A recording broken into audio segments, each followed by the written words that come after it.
Hello বন্ধুরা, আজকে আরও একটি নতুন রেসিপি নিয়ে চলে এসেছি তোমাদের কাছে। আশা রাখছি অনেক অনেক ভালো লাগবে। আমরা তো পাউরুটি অনেক অনেক রকমভাবে খেয়েছি, তো আজকে ফুটন্ত পানির মধ্যে পাউরুটি তৈরি করে দেখাবো। এতটাই মজার, এতটা সুস্বাদু হবে, একবার না বানিয়ে খেলে তোমরাও বিশ্বাস করবে না। তো প্রথমে এখানে আমি একটা মিক্সিং বাউল নিয়েছি আর নিয়ে নিচ্ছি উষ্ণ গরম পানি, আর দিয়ে দিলাম চিনি, আর এখানে নিয়েছি 1 চা চামচ মতো ইস্ট। তো সব কিছুকে ভালো করে মিশিয়ে নেব। আর এখানে ইস্টটা অবশ্যই ভালো কোয়ালিটির নিতে হবে। আর এখানে দিয়ে দিলাম 2 কাপ মতো ময়দা, যেহেতু আমি 1 কাপ পানি নিয়েছি আর 2 কাপের একটু বেশি ময়দা লাগবে। তো বন্ধুরা, ময়দাটা কমও লাগতে পারে, একটু বেশি লাগতে পারে, যেহেতু এখানে আমি 2 কাপ মতো ময়দা আর অল্প একটু দিয়েছি।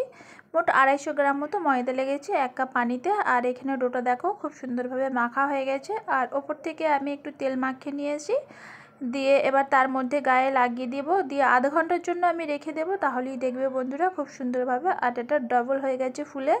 আর এখানে পুর তৈরি করার জন্য একটা কড়াই নিয়েছি আর দিয়ে দিচ্ছি 1 চামচ মতো রান্নার তেল, হিং, আদা রসুনের পেস্ট 1/2 চা চামচ মতো দিয়েছি, একদম অল্প পরিমাণে। তো হালকা করে ভেজে নেব। আর এখানে দিয়ে দিলাম লঙ্কা, জিরা পাউডার, ধনে পাউডার, দিয়ে দিচ্ছি 1 চিমটা মতো হলুদ, আর দিয়ে দিচ্ছি গরম মশলা।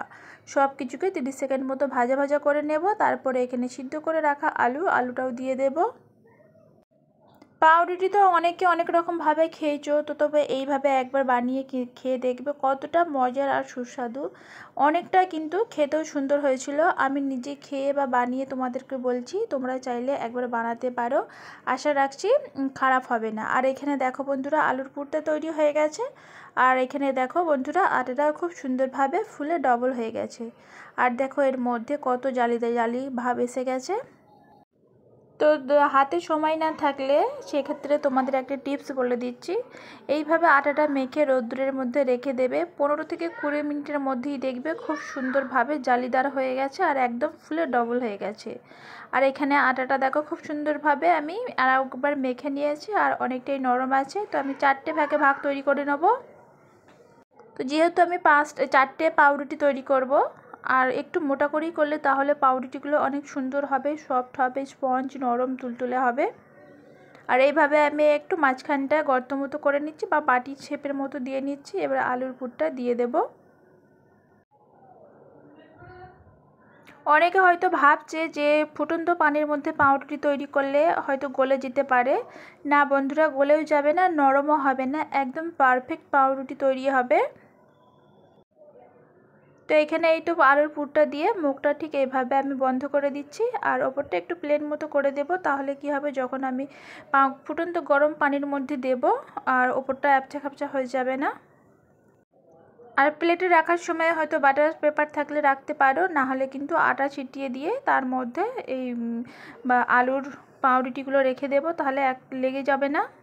আর এখানে আমি 10 মিনিটের জন্য ঢাকা দিয়ে রেখে দেব। আর তারপরে এখানে আমি কড়াইয়ের মধ্যে দিয়ে দিয়েছি পর্যাপ্ত পরিমাণে পানি, আর এখানে পানির মাপটা একটু বেশি দিতে হবে। তো পানিটাকে আমি ফুটিয়ে নেব, তারপরেই কিন্তু পাউরুটিগুলো দেব। তো এখানে দেখো বন্ধুরা, খুব সুন্দরভাবে পাউরুটিগুলো ফুলে গেছে, আর এবারে পানিটাও কিন্তু খুব সুন্দরভাবে ফুটে উঠেছে। তারপরে এখানে আমি পাউরুটির বলগুলো দিয়ে দিচ্ছি। আর এটা দেওয়ার সাথে সাথেই দেখবে অনেকটা বড় হয়ে যাচ্ছে, ফুলে একদম টইটুম্বুর হয়ে যাবে। সঙ্গে সঙ্গে বুঝতে পারছো কতটা চেঞ্জ হতে শুরু করে দিয়েছে। আর এখানে গ্যাসের ফ্লেমটাকে একইভাবে রাখতে হবে, কম বেশি করলে হবে না, তাহলে দেখবে পাউরুটিগুলো ঠিকঠাক ফুলবে না।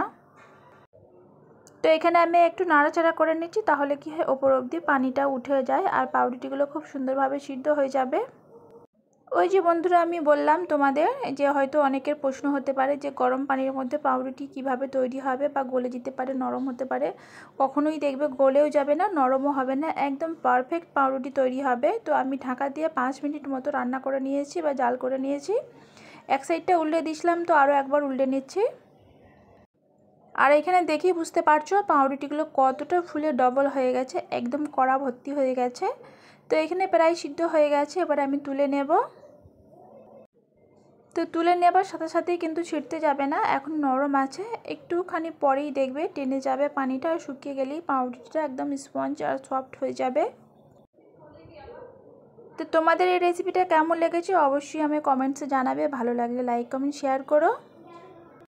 আর আমার ছোট্ট চ্যানেলটাকে সাবস্ক্রাইব করে আমার পাশে থেকো। আর এখানে দেখো বন্ধুরা আর কতটা নরম হয়েছে আর অনেকটা ঠান্ডা হয়ে গেছে। তো এবারে আরও একটু টেস্টি হওয়ার জন্য আমি একটু তেলের মধ্যে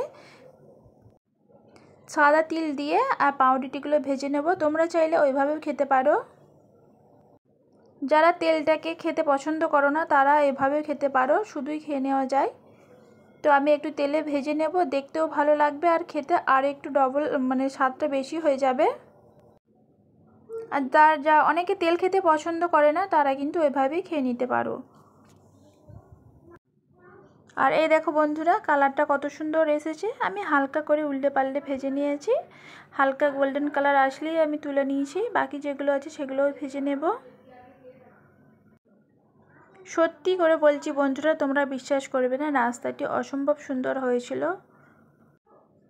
আর ঠান্ডা হয়ে যাবার পরে দেখো আমি তোমাদের দেখাচ্ছি একদম পাউরুটিটা কতটা নরম তুলতুলে হয়েছে। টিপে দিচ্ছি তাও কিন্তু ফুলে উঠছে, নিশ্চয়ই বুঝতে পারছো।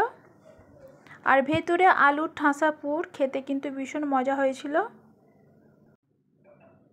তো একটা দেখো আমি ভিতর থেকে ছিঁড়ে দেখাচ্ছি, দেখো ভেতরটা অবধি সিদ্ধ হয়েছে। অনেকে হয়তো ভাববে যে ভিতরটা সিদ্ধ হয়নি বা নরম থাকতে পারে, কখনোই না, নরম নেই, একদম তুলতুলে হয়েছে। আর দেখো বন্ধুরা পাউরুটিটা দেখেই বুঝতে পারছো কতটা জালিদার হয়েছে।